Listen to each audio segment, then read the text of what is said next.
Hello, हाय, नमस्कार, सत श्री अकाल। मुझे आज का हमारा परसेंटेज का जो टॉपिक रहेगा that is increase and decrease. यानी कि मुझे परसेंटेज इंक्रीज दे रखा है या परसेंटेज डिक्रीज दे रखा है, तो हमने कैसे क्वेश्चंस करने हैं। सबसे पहले हम बात करते हैं इंक्रीज की। इंक्रीज, अगर मुझे क्वेश्चन में 10% इंक्रीज की बात हो रही है कि 10% इंक्रीज चल रहा है, 10% इंक्रीज, तो जब भी बात इंक्रीज की होगी मैं क्या करूंगा, 1 में परसेंटेज को ऐड कर दूंगा। 10% को हम ऐड कर देंगे। 10% कितना होता है बच्चे? 10/100 दैट इज इक्वल टू 0.1। और 1 में अगर मैं 0.1 ऐड करता हूं तो दैट इज 1.1। इट मीन्स कि अगर मैं कहता हूं कि हमारे पास एक मार्कर है, उसकी कॉस्ट जो है that is 240 rupees and the price increased by 10%। Price 10% increase होगी और 10% इंक्रीज के लिए what is the new price? हमारी न्यू प्राइस क्या हो जाएगी? तो मेरे पास ये 1.1 आया था, मैं 240 को डायरेक्टली 1.1 से अगर मल्टीप्लाई कर लेता हूं तो मेरे पास न्यू प्राइस आ जाएगी। तो 240 into 1.1 that is equal to 264 rupees. This is the new price of the marker. ये मार्कर की न्यू प्राइस आ जाएगी। डायरेक्टली हमने 1.1 से मल्टीप्लाई कर लिया। ठीक है, चलो। तो इंक्रीज, जब भी बात इंक्रीज की होगी हम ये एरो लगा लेंगे। ये अपर एरो में इंक्रीज की बात हो रही है। 1 में हमारे पास जो भी परसेंटेज होगी हम उसको ऐड करेंगे। तो 10% इंक्रीज का क्या मतलब हो जाएगा? 10% इंक्रीज का मतलब होगा कि हम 1.1 से मल्टीप्लाई कर देंगे और आफ्टर मल्टीप्लीकेशन मेरे पास जो वैल्यू आएगी that is the increased value. वो इंक्रीज्ड वैल्यू आ जाएगी। ठीक है। 20% इंक्रीज का क्या मतलब होगा? यस, 1.2 से मल्टीप्लाई होगा। 30% इंक्रीज 1.3 से मल्टीप्लाई हो जाएगा। 70% इंक्रीज 1.7 से मल्टीप्लाई होगा। मैं कहता हूं 25% इंक्रीज दैट इज 1.25 से मल्टीप्लाई कर लेंगे। 15% इंक्रीज हम 1.15 से मल्टीप्लाई करेंगे और 7% इंक्रीज 1.07 से मल्टीप्लाई करना है। 1.7 से मत मल्टीप्लाई कर देना, गलत हो जाएगा। अगर मैं कहता हूं 3% इंक्रीज, यस, 1.03 से मल्टीप्लाई हो जाएगा और आफ्टर मल्टीप्लीकेशन जो वैल्यूज आएंगी दैट इज इंक्रीज्ड वैल्यू होंगी। ठीक है, नेक्स्ट देखते हैं, डिक्रीज की बात करते हैं। डिक्रीज, डिक्रीज 1 में से हम परसेंटेज को माइनस करेंगे। डिक्रीज बॉटम एरो यूज करेंगे हम। तो 1 में से हम परसेंटेज को माइनस करेंगे। अगर मैं कहता हूं 10% डिक्रीज, तो 10% डिक्रीज इसको मैं डेसिमल में कन्वर्ट करता हूं तो ये आ जाएगा 10/100 0.1 आ गया। 1 में से 0.1 को मैं माइनस करता हूं तो 0.9 आ जाएगा। इट मीन कि अगर मुझे 10% डिक्रीज दे रखी है कोई चीज तो दैट इज इक्वल टू, मैं इस उस वैल्यू को 0.9 से मल्टीप्लाई करूंगा तो मल्टीप्लाई करके मेरे पास जो वैल्यू आएगी that is the decreased value, वो डिक्रीज्ड वैल्यू आ जाएगी। ठीक है। 20% डिक्रीज का मतलब क्या हो जाएगा?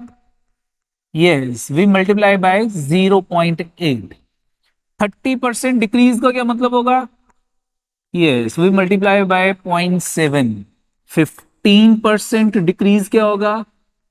0.85 से मल्टीप्लाई। 12% डिक्रीज कितना होगा?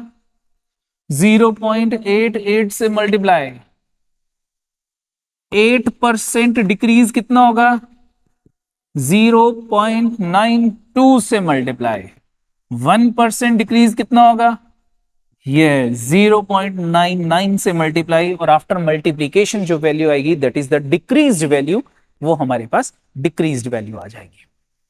ठीक है बच्चे, इससे रिलेटेड क्वेश्चन देखते हैं। ये क्वेश्चन है जैसे कि हमारे पास परसेंटेज का, Ashmeet salary was decreased by 30%। Decreased, तो 30% डिक्रीज कितना होता है? यस 0.7, मैंने इसको सर्कल किया, 0.7 लिख लिया। आगे क्वेश्चन बाद में रीड करेंगे। 30% decrease 0.7 and subsequently increased by 50%। कोई भी वैल्यू 50% इंक्रीज होती है तो 1.5 से मल्टीप्लाई होगी, 1.5।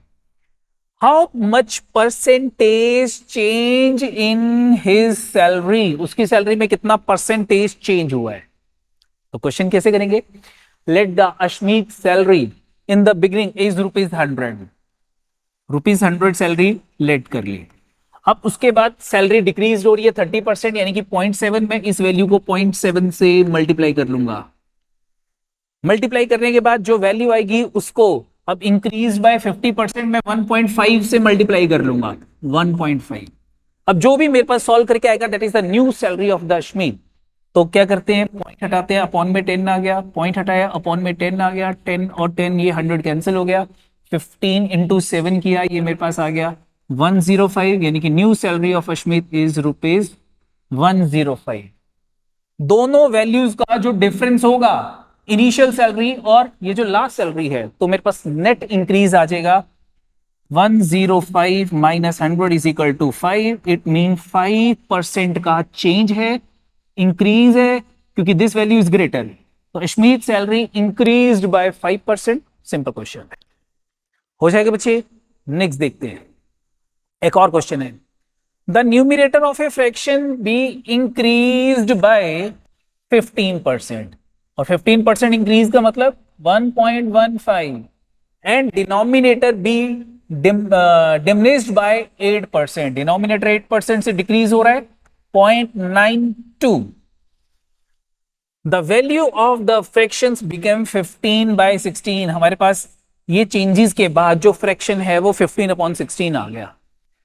What is the original fraction, let the original fraction is x upon y। जो मेरा ओरिजिनल फ्रैक्शन था वो x अपॉन y है, न्यूमिनेटर x है, डिनोमिनेटर y है, ठीक है, और मुझे x अपॉन y की वैल्यू निकालनी है।